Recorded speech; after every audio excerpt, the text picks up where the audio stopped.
Dollar. Dirt and money, no soul. Had to go and get it, ain't no time to kick it. Got a stack of flip for my foes. Dollar. Please tell me you can hear me. Don't turn your back and don't neglect me. Just let me know if you need me. Dollar. Let me watch out for my partners. Keep my money long, get my team strong. Let me run away from my problems. Yup, what's good, original crew, man? We're back. Got a new Chillin' Scares 5 most disturbing diving videos. So, oh Lord. This gonna be one of those, see? You know what I'm talking about? What's up, bro? But hey, with that being said, before we get into it, make sure y'all check out the links in the description box. Down below. You already know where to go if you want to first support. All you gotta do is check out down below. Also, if you enjoyed today's video, I can do with a thumbs up. Hey, man, but let's get into it. Let's check it out. Let's see what's about. You ready? All right, let's get it. In September 2019, 40-year-old Stephen Weber Jr. and his girlfriend Kanisha Antoine went on a vacation to Pemba Island. Stephen had been dating Kanisha for a while by this point and had planned to propose to her during this trip. What neither of them knew, however, was that the happiest trip of their lives was about to turn into an irreversible tragedy. The groundwork for this tragedy was laid when the two arrived at the island and checked in to stay at the Manta Resort just off the coast. It had a nice, uninterrupted view of the ocean, as well as a roof area to relax and enjoy the tropical weather. However, the most important feature of this resort was the underwater room, which offered a 360-degree view of the marine life surrounding the resort. This room served as the whole idea behind how Stephen had planned to propose. He put on swimming goggles and dived down to one of the windows in this room, prompting Kanisha to begin recording. He then unrolled a paper note inside a Ziploc bag and pressed it against the window. It read, "I can't hold my breath long enough to tell you everything I love about you, but everything I love about you, I love more every day." He then flipped the note, and on the other side was a marriage proposal for Kanisha, reading, "Will you please be my wife?" Oh, it's so cute.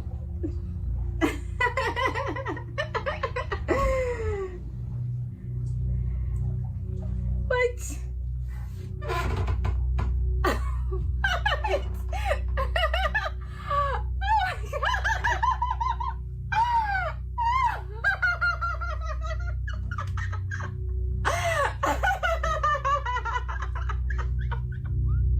He'd also showed the wedding ring he'd brought for this occasion before swimming up to hear Kanisha's response. At this point, Kanisha stopped recording and rushed to the surface floor, eager to give her answer. But once she looked outside, instead of a smiling Stephen, she saw nothing. Stephen was nowhere to be seen. Kanisha climbed the roof, hoping he might have been up there. Unfortunately, there were no signs of Stephen anywhere. He had vanished somewhere between showing her the ring and swimming up to the surface. After understanding the full gravity of the situation, Kanisha called for help, with several locals rushing to her aid. Unfortunately, it took some time to find Stephen. He was floating in the water, and by that point, it was already too late. Some resort workers tried to revive him with CPR, however, it wasn't effective. Stephen had miscalculated how long he could hold his breath underwater and drowned before he could reach the surface. You can even see his hand shaking as he holds the ring near the end of the video, his body desperately telling him he needs air now. But in an effort to get his point across and make the moment that much more special, he ignores this, and unfortunately pays the ultimate price. That's so sad. That's tragic. Minnie Jo. That's tragic, bro. A special moment, a moment that's like, it's so like a timeless moment. It turns to be so tragic, you know? Like if everything goes perfect, that's a story you tell your grandkids. But now it's a day that you like, you know? Yeah. Fuck. I know she went through it, bro. Still could be, you know? Price. RP. Minnie Jo is a YouTube channel that occasionally posted travel videos up until 3 years ago. Most of these were typical travel vlogs showcasing the hosts of different expeditions around the world. However, out of the roughly 30 videos they've uploaded, one stands out for just how disturbing it is. This video contains a collection of footage Joe and his friends captured while doing technical dives in the Blue Hole in Dahab, Egypt, which is often considered the deadliest diving spot in the world. There are a few conflicting reports on the total number, but most people agree that somewhere between 130 and 200 divers have met their end while trying to reach its depths. That is an average of 8 lives lost per year, and unfortunately, the total is still going up. What's worse is that the remains of many victims are never recovered, which is exactly what made Mini Joe's video so unsettling. Their dive started off like any other, but as they descended deeper, they came across the tanks, lines, and suits of those who came before and never made it back. Some of the remains were wedged into narrow crevices on the ocean floor, hinting at what might have gone wrong for them. Most were also taken over by the environment, suggesting they might have been down there for years. Above all, these encounters served as a constant reminder of the true danger of technical diving. Divers often have to carry multiple heavy tanks before they can even begin the descent. Then, once they're in the water, they have to constantly monitor their oxygen levels while also staying aware of their surroundings. Things only become more dangerous the deeper they dive, where even a moment's distraction can quickly turn fatal. However, all of this is true for any dive, regardless of the location. What makes the Dahab Blue Hole even more dangerous is the false sense of security it provides. Blue holes, for those who don't know, are like vertical caves in oceans that go a lot deeper than the surrounding ocean floor. And the one in Dahab, Egypt is an even more extreme version of that. One of the biggest contributors to its deadliness is its depth of about 426 feet, or around 130 meters, which isn't very apparent from the surface. It's also an almost vertical drop to the bottom. This catches many new divers off guard, causing them to miscalculate their gas levels and tragically become another name on the memorial near the diving site. One of the most well-known cases of this is 22-year-old Yuri Lipsky, a Russian diving instructor with plenty of experience under his belt. However, he had no prior experience with the Dahab Blue Hole, resulting in it taking his life. The footage from his recovered diving camera showed him descending into the depths faster than expected, struggling to keep his gas levels in check, trying to quickly slow down his descent, causing the buoyancy device to burst, and eventually succumbing to nitrogen poisoning in just 4 minutes after starting his dive. However, the sheer depth is only one part of this blue hole's danger. As Mini Joe's video demonstrated, the other part of its lethality comes from the network of partially collapsed caves littered throughout the area. They promise incredible views and look like prime diving spots at first glance, but in all reality, they are deceptively difficult to navigate through. Narrow passages and jagged rocks are everywhere. A single mistake can leave a technical diver stuck in one of these caverns with no way out until their gas tanks inevitably run out. The terrain also makes recovery extremely difficult, and many families of the fallen often opt to just leave their loved ones down there so as not to endanger even more lives in recovery attempts, which explains why Joe came across so many diving suits in his video. Yeah, we know about that. This case due to Yuri, and we heard about his situation, which is so tragic. Then one situation, a diver went down to rescue another diver, and he ended up. Yeah. Was that the same case? I thought it was, but I could be mistaken.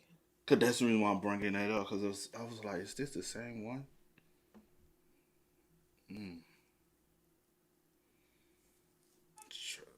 I ain't gonna hold you. I hate the diving cave videos.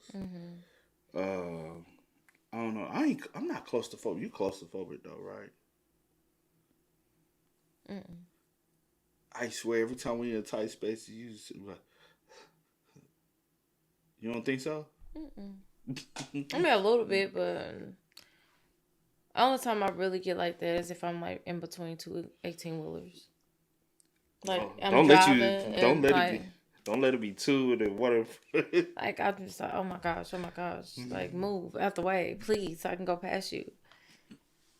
That's the only time I go, because they be all over the road, swing, trailer all in my lane, and I gotta like, show you this movie clip, because it's a situation like that in this movie, and the person is like having a panic attack. I gotta show you that. In July 2016, a diver named Jacob Childs went on a group diving trip off the coast of southeast Queensland, Australia. The boat stopped roughly 35 miles or about 56 kilometers off the coast, and Jacob was the second to last person to dive. However, a minute after entering the water, the diving line slipped out of his hand. He thought he could swim back to the boat and start over, but as he got closer, he was shocked to realize the rope had been pulled in. And before he could think of what to do next, a strong current swept the ocean's surface and separated him from the boat. To make matters worse, the captain of the boat also sped off to go fishing while everyone was diving. By the time the other divers got back to the boat and realized Jacob was missing, he was already completely out of their view, leaving him stranded in the middle of the ocean 35 miles from the nearest piece of land. That said, the distance from land was the least of Jacob's worries at that moment. For starters, the water around him was nearly 20 degrees Celsius, which is about 68 degrees Fahrenheit. This wasn't nearly cold enough to make him freeze up and pass out immediately, but it was cold enough to slowly sap away his body heat, making him more susceptible to hypothermia and exhaustion with every passing minute. It was also late in the afternoon and the sun was about to go down, meaning it was only going to get worse. After a while, a rescue plane flew above him twice, but it didn't see him. And this was while it was still bright, and the inflatable indicator was visible from quite a distance. He knew that once it got dark, his chances of being rescued would drop to almost zero. Well, the sun's going down. If the sun goes down, they won't do nothing. That's a wrap on old I guess. Unfortunately, there was nothing Jacob could do at that moment but wait and continue recording what possibly could be his last message to his family. Identifying the right direction and then swimming for over 35 miles would have been next to impossible. If he had taken it upon himself to try and reach the coast, he would have likely exhausted himself and drowned partway through. He did try to follow a fishing boat he saw in the distance, but quickly realized that he wouldn't be able to get close enough to get its attention, leaving him feeling dejected. It's way too far for me.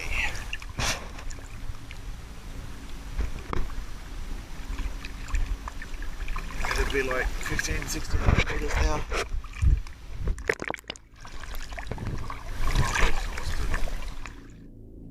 Besides, swimming too far from his original location would have also reduced his chances of being saved, since rescue teams would no longer know where to look.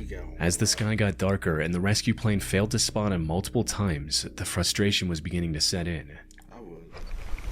There's a plane coming back. There's a rescue boat way over there. Helpful. The salty seawater was also making him extremely dehydrated, worsening his chances of survival by the minute. However, Jacob was experienced enough to know that panicking or getting angry wouldn't do any good. The right thing to do was to stay put while exerting the least amount of effort. After drifting in the middle of nowhere for over 6 hours, he was finally spotted by a helicopter and brought to safety on a rescue boat. With the sun nearly below the horizon, he came dangerously close to losing his life that day. Fortunately, he was able to recover with no permanent injuries. Just imagine, bro, because he literally was waiting to just, all right, just is how I go out. Yeah. Damn. Yeah. That's sad, man. Very. I'm glad he was rescued. Yeah. But to sit there and think, like... To just, like, this is it. I know we all got to leave this earth someday, but this is how I go out. This is how I go out. Alone. In the middle. Yeah, I couldn't imagine. Yeah. On the 26th of May 2013, a group of 3 tugboats was trying to stabilize an oil tanker during a harsh storm nearly 20 miles or 32 kilometers off the coast of Nigeria. That's when one of the boats, named Jaskin 4, got hit by a massive rogue wave. This capsized the boat, causing it to sink rapidly and disappear below the water surface within seconds. The company behind this operation, West African Ventures, immediately set off a rescue mission. However, the harsh weather made any immediate rescue efforts near impossible. They eventually sent a helicopter to look for any survivors who managed to swim back to the surface. Unfortunately, even after a full day of searching, they didn't find a single member of the Jaskin 4's crew who was still alive.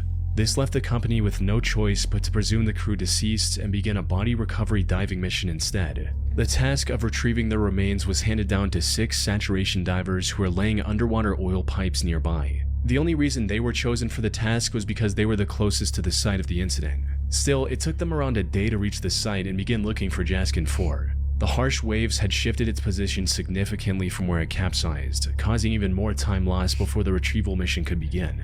Unfortunately, that was far from the only hurdle the rescue divers would face on this mission.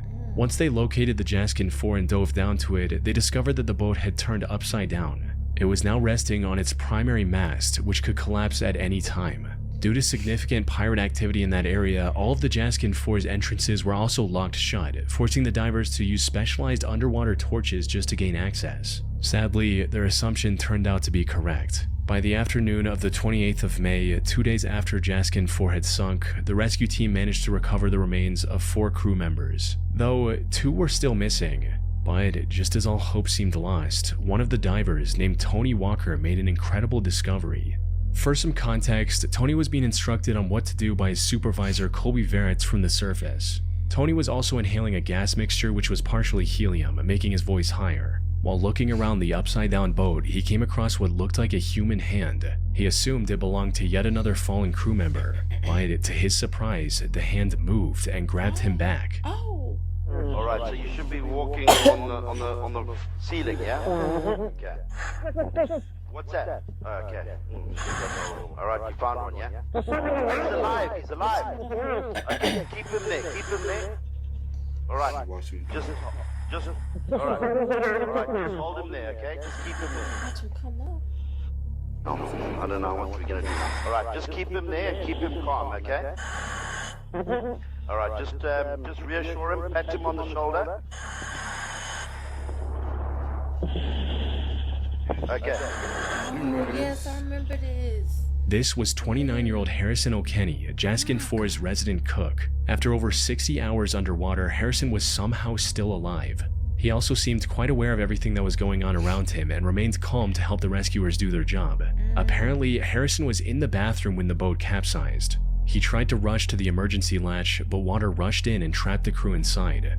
To his knowledge, Harrison was the only one who managed to survive after creating a makeshift indoor raft from plywood, cardboard, and a mattress. After finding him, rescuers gave him fresh water and a harness to keep him close. However, the divers knew they didn't have much time to plan a proper rescue mission. You see, the air pocket Harrison was in was about to run out, likely in less than an hour. Harrison could end up suffocating if they didn't act quick enough. On the other hand, they couldn't just strap him into a rope and pull him back to the surface. He had already spent over 2.5 days in an extremely high-pressure environment.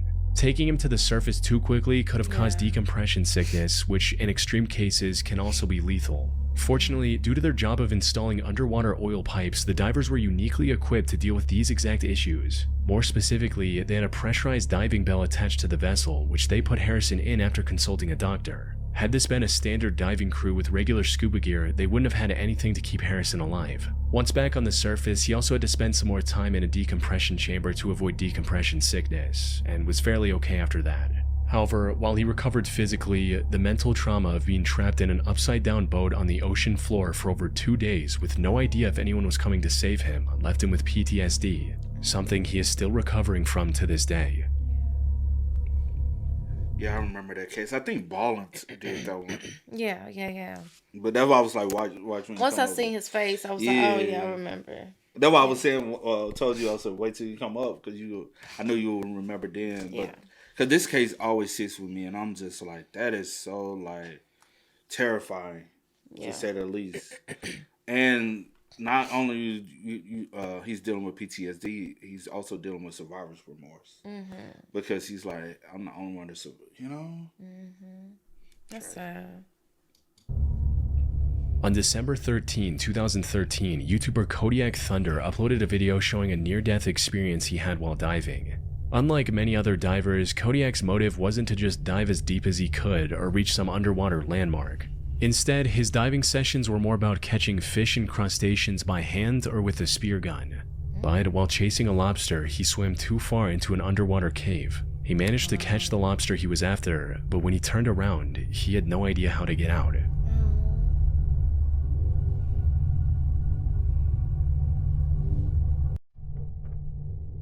Oh dang.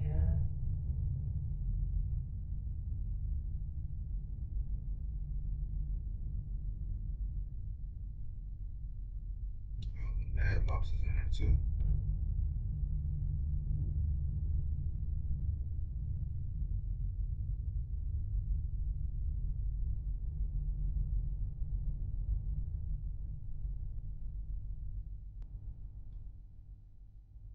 Fortunately, after swimming around in the cave for a few minutes, he was able to find the exit and swim out without any trouble. However, this was incredibly lucky. The thing is, diving on its own is incredibly dangerous. A single distraction can quickly spiral into an irreversible tragedy. But unless they're very deep, divers at least have the option to just swim up to the surface and wait for rescue.